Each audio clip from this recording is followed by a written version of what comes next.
Cumprimentando a todos, declaro aberta a 30ª sessão ordinária da Primeira Câmara do Tribunal de Contas do Estado da Bahia.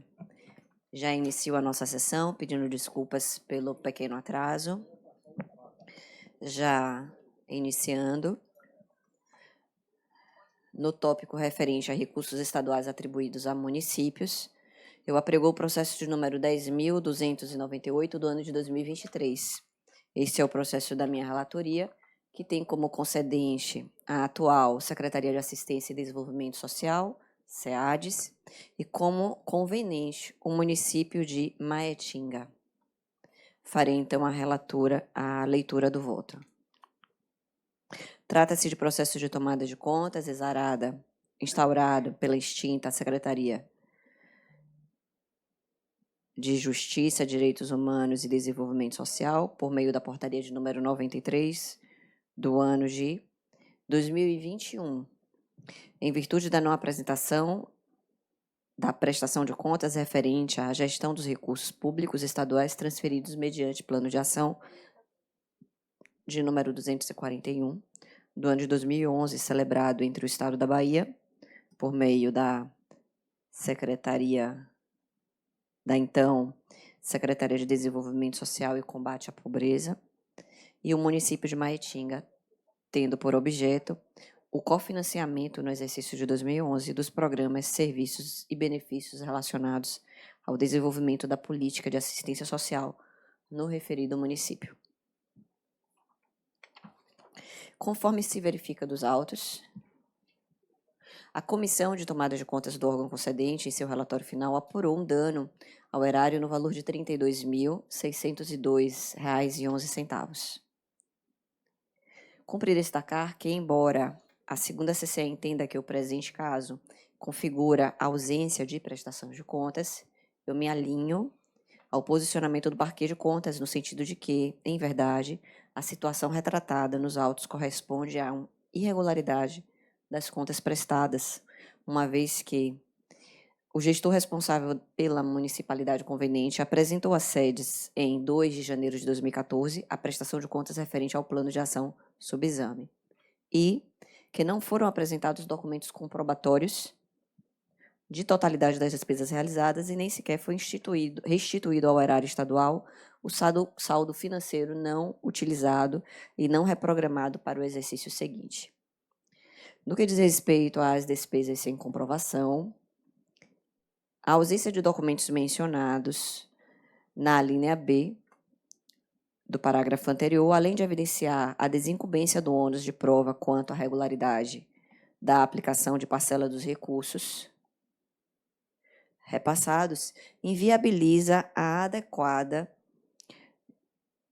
avaliação adequada sob diversos aspectos, tais como se houve efetiva realização das despesas informadas, se os serviços e produtos adquiridos, cujo detalhamento deve constar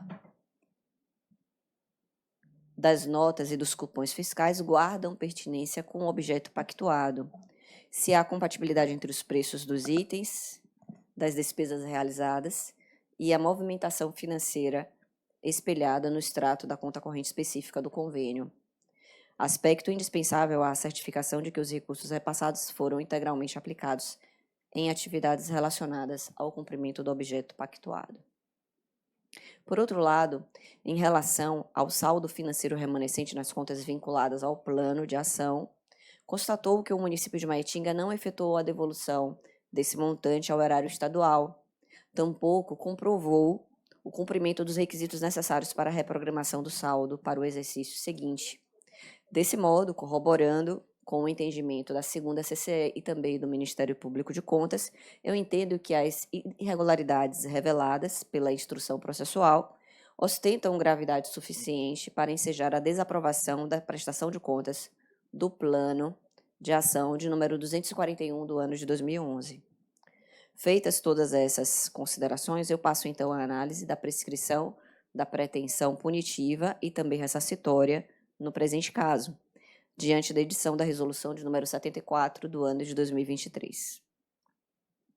Entre as causas interruptivas da prescrição, destacam-se no âmbito do controle interno, as diversas notificações emitidas pela Secretaria à municipalidade, para que sanasse as inconformidades identificadas, bem como a instauração de tomada de contas, conforme portaria já citada. Nesse contexto, observa-se dos documentos presentes nos autos que, excetuando-se a primeira notificação, datada de 24 de janeiro de 2014, todas as demais foram expedidas indevidamente pela Secretaria ao senhor Ed Carlos Lima Oliveira, ex-prefeito do município, no período de 2016 a 2020.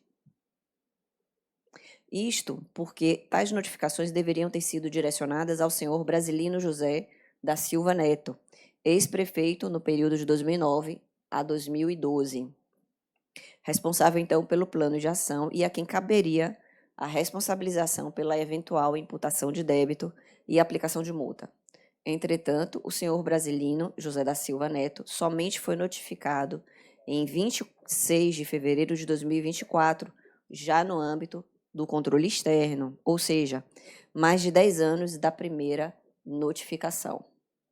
Diante disso, senhoras e senhores, e em conformidade com o artigo 4º, inciso 2º da Resolução de número 74, do ano de 2023, que trata da interrupção do curso prescricional pela notificação válida do responsável.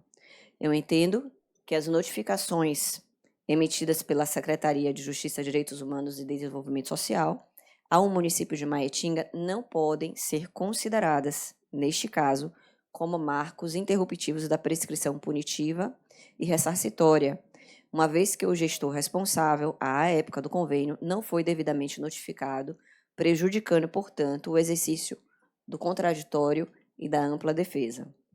Sendo assim, compreendo, de acordo com a 2ª CCE e também com o Ministério Público de Contas, no sentido de que ocorreu a incidência da prescrição das pretensões punitiva e ressarcitória quinquenais, uma vez que transcorreu prazo superior a 5 anos entre o termo inicial do prazo e a ocorrência do primeiro marco interruptivo válido, qual seja a instauração da tomada de contas especial.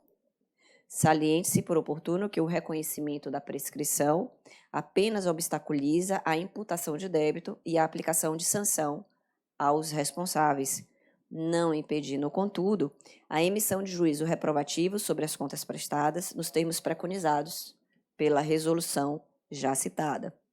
Por fim, a instrução processual evidenciou que a Secretaria não atuou tempestivamente no sentido de adotar medidas apuratórias cabíveis diante das irregularidades detectadas, tendo em vista o longo intervalo de mais de 7 anos decorrido entre a apresentação das contas pelo município conveniente e a portaria de designação da tomada de contas especial.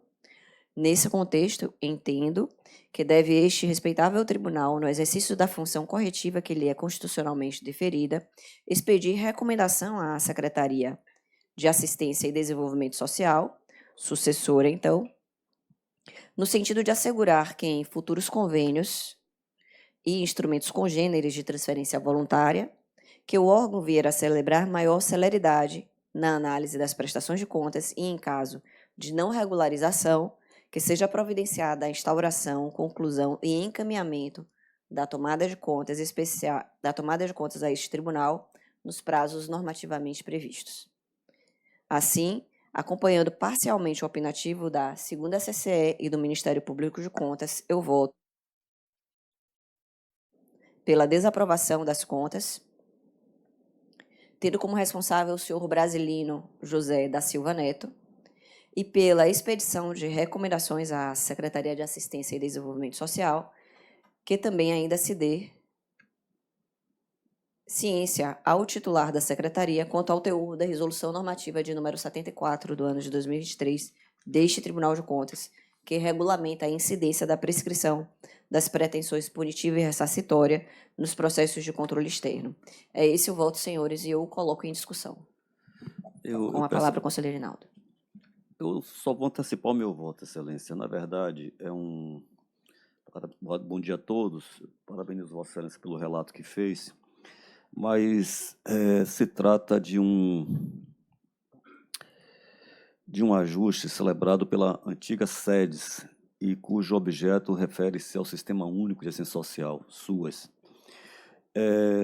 Nesta Câmara, temos alguns julgados matérias semelhantes, os processos 10.298 de 23, o 11.987 de 23, o 9165 de 23, que foram todos pelo arquivamento, sem baixa de responsabilidade, e a razão fundamental nesses autos, e é o que ocorre também nesse momento, foi o decurso de tempo, de quase 10 anos, ou um pouco mais, nesse caso 10 anos, já que o termo vigorou até 2011 e a tomada de conta foi 2021. E como é um assunto que envolve assistência social e a gente sabe a realidade nos municípios, no que tange essas ações, auxílio à creche e outras entidades que amparam os mais necessitados, então eu vou seguindo a linha desses processos que aqui citei, e repito, 10.298, o 11.987, o 9165 de 23, eu vou pelo arquivamento. É a minha proposta de voto, Excelência. O processo está em discussão. Processo em discussão. Ainda em discussão. Diante dos precedentes invocados pelo conselheiro Rinaldo, e reconhecendo que talvez possa ter existido até um erro de avaliação da minha parte, eu irei, então, tomar o processo em vista para fazer, então, a avaliação a partir dos precedentes citados pelo conselheiro Rinaldo. Continuando a nossa pauta. Já reabro a sessão anterior para colocar em discussão a ata da sessão anterior. Não havendo que queira discuti-la, declaro aprovada e passaremos, então, ao próximo processo da pauta, que é o processo de número 6.700 do ano de 2022, tendo origem à Secretaria de Desenvolvimento Rural do Estado da Bahia, tendo como concedente a Companhia de Desenvolvimento e Ação Regional, ACAR, e como conveniente a Associação dos Moradores do Povoado de Bananeiras. Eu sou a relatora do feito e irei, então, fazer uma leitura do voto. Trata-se de processo de tomada de contas relativa ao convênio de número 606, firmado entre a Companhia de Desenvolvimento e Ação Regional, ACAR, e a Associação dos Moradores do Povoado de Bananeiras, em 19 de julho de 2014. De 2004, perdão. 19 de julho de 2004. Tendo como objeto a implantação de 10 melhorias habitacionais na comunidade de Bananeiras, município de Itaetê, através do Programa de Combate à Pobreza, dentro do programa Produzir e Viver Melhor Rural, PAC. Fecho aspas. Sua vigência foi inicialmente estipulada para 8 de novembro de 2004 a 30 de novembro de 2005, sendo prorrogada por meio de 2 termos aditivos. Os recursos previstos para atender à execução do convênio foram repassados em 2 parcelas, totalizando o valor de R$ 52.255. Em razão da ausência de prestação de contas dos recursos repassados, foi instaurada em 21 de dezembro de 2021 a portaria de número 347 de 2021, a tomada de contas especial do convênio, a qual foi encaminhada a este tribunal no dia 21 de julho de 2022.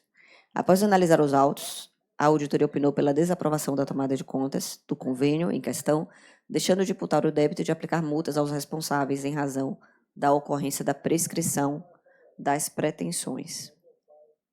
Quanto ao cumprimento do objeto, a auditoria destacou que as informações contidas no relatório de tomada de contas, que depreende-se a dificuldade da comissão em relação a avaliar e mensurar a execução do objeto conveniado, acrescentando que o tempo decorrido de mais de 15 anos também acarretou dificuldades para a identificação dos serviços executados, prejudicando a emissão do parecer sobre o cumprimento do objeto conveniado.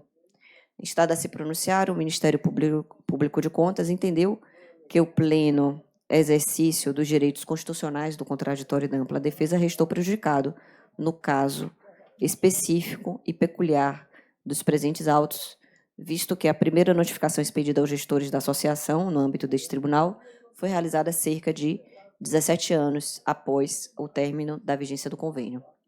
Por isso, então, opinou pelo arquivamento sem baixa de responsabilidade. De fato, o órgão concedente se manteve inerte por cerca de 15 anos, para adotar as providências cabíveis no intuito de deflagrar a tomada de contas do convênio.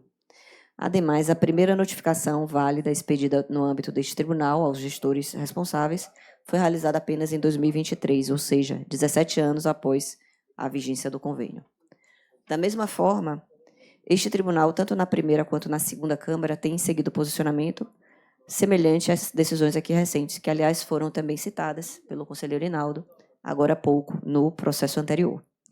Portanto, em face do contexto fático específico delineado nestes autos, eu adiro ao posicionamento do Ministério Público de Contas e da jurisprudência deste tribunal para considerar o arquivamento do processo sem baixa de responsabilidade como solução mais acertada por impossibilidade de julgamento válido do mérito das contas, sob pena de afronta às garantias processuais, constitucionais, do contraditório e da ampla defesa, aplicando por analogia o preceito normativo contido no artigo 24, inciso 4º, da Lei Complementar de número 5 de 1991. Sendo assim, senhores julgadores, pelas razões expostas e acolhendo as manifestações do MPC, é que eu voto pelo arquivamento sem baixa de responsabilidade das contas relativas aos recursos estaduais repassados por meio do convênio de número 606 do ano de 2004, por entender que o grande lapso temporal ocorrido entre o encerramento do convênio e a apuração das irregularidades ocorridas na execução prejudica um julgamento válido do mérito das contas sob pena de afronta às garantias constitucionais. É esse o voto, senhores, que está neste momento em discussão. Não havendo quem queira discutir, declaro aprovado e já faço a sua conferência.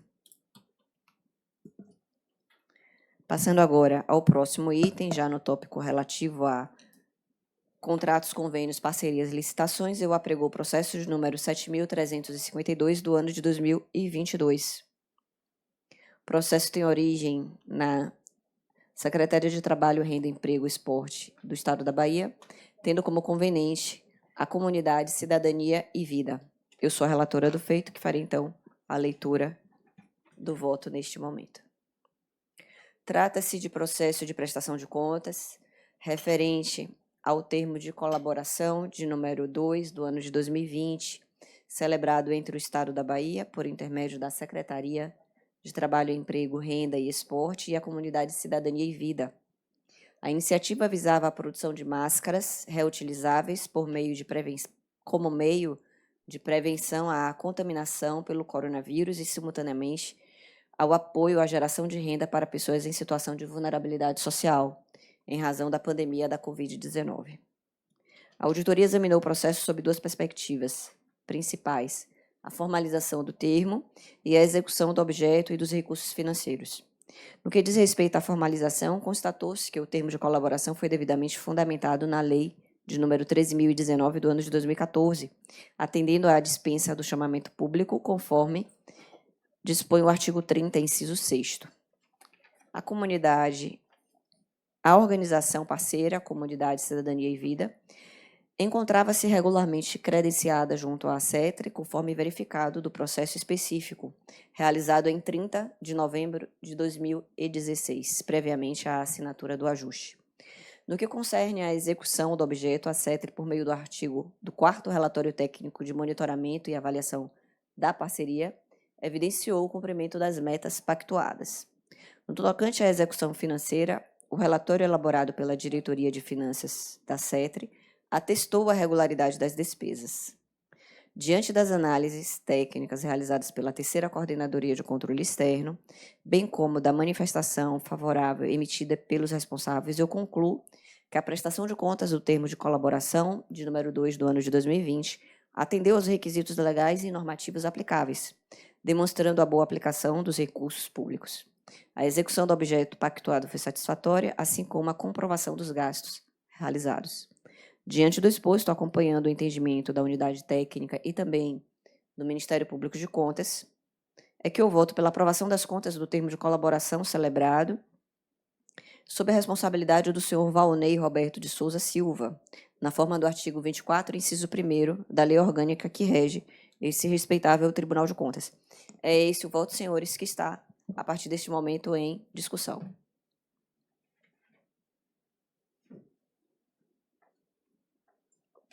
Não havendo quem queira discutir, eu declaro aprovado e já faço a conferência neste momento. Avançando a nossa pauta, ingressamos no tópico relativo a embargos de declaração. Eu apregou o processo de número 6.690, do ano de 2024, que tem como relator o excelentíssimo conselheiro Hinaldo Araújo da Paixão. Perdão, Hinaldo da Paixão Araújo. Com a palavra, então, o conselheiro Hinaldo. Eu agradeço, Excelência. E com ou sem paixão, serei sempre Araújo, já que tanto Araújo e o Paixão trago com muito orgulho de meu pai, e os Santos da minha saudosa e querida mãe.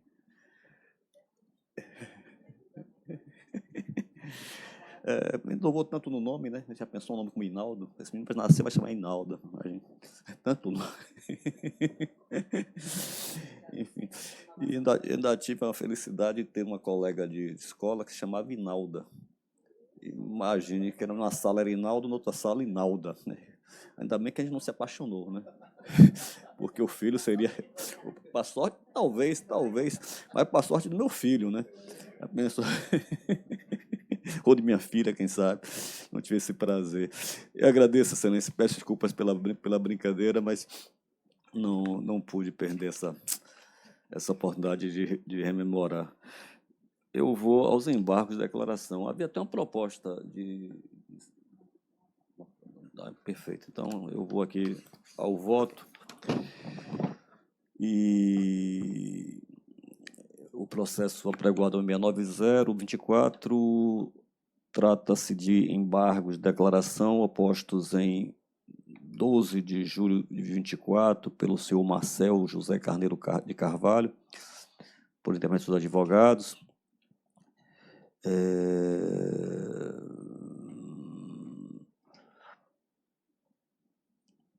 A matéria em questão foi uma desaprovação de tomada de contas, imputação de débito. O embargante requeriu a reforma da decisão a fim de que o colegiado, em aspas, se debruce sobre as omissões apontadas e sejam dados os efeitos infringentes, a fim de que a decisão embargada venha a ser modificada para provar a prestação de contas do convênio em questão e, por consequência, reconsiderar a imputação das penalidades. A tese do Ministério Público de Contas foram unânimes pelo conhecimento, já que foram interpostos os embargos tempestivamente.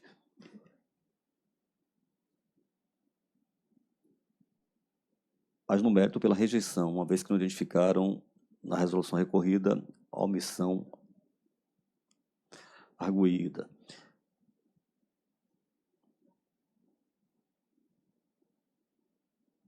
Em relação ainda ao mérito, é importante dizer que a legislação em vigor estabelece taxativamente as hipóteses para a oposição dos embargos. O princípio da finalidade dos embargos encontra amparo na correção dos aspectos formais, consubstanciados no caráter omissivo, contraditório ou obscuro da decisão prolatada. O que se observa, no entanto, das alegações recorrentes, como bem pontuou a tese, é aquele que requer uma nova decisão sobre a matéria para obter a modificação do que foi decidido. E trago aqui o posicionamento da tese na mesma linha, o Ministério Público de Contas. Assim, resta claro que não há omissão a ser sanada nem erro material. Diante do exposto, em consonância com os opinativos, voto pelo conhecimento dos embargos e, no mérito, pela sua rejeição, tendo em vista que a resolução embargada, devidamente fundamentada, não apresentou nenhuma omissão, contradição ou obscuridade, razão de conferir-lhes os efeitos modificativos pretendidos. Esse é o voto. Voto em discussão. Voto em discussão. Não havendo quem queira discutir, declaro aprovado. Vossa Excelência confere. Perfeitamente, Excelência, confere. Processo conferido. Não temos mais processos na nossa pauta, todos foram esgotados. No que ocorrer, já passando a palavra ao conselheiro honorado.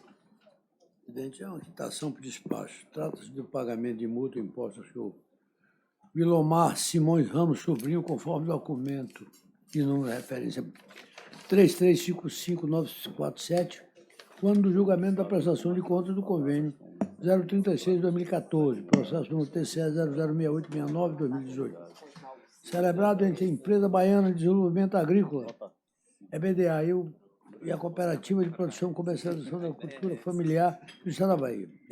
Dá-se quitação ao referido gestor. Era só isso, essa quitação. Já tendo ciência, essa Câmara, sobre o comunicado formulado. Na sequência, mais alguém gostaria de se manifestar no que ocorrer? Não havendo quem queira se manifestar e agradecendo de pronto a presença dos meus excelentíssimos pares, queridíssimos amigos, e também a presença sempre muito serena da doutora Érica, procuradora do Ministério Público de Contas, e a todos os demais que proporcionaram a realização desta sessão, ajudantes de plenário, taquigrafia, SEDASC e ainda a Secretaria-Geral, também todos os assessores que aqui estão presentes, Secretaria de Comunicação, é que eu dou por encerrada a sessão, desejando a todos uma excelente semana. Bom dia.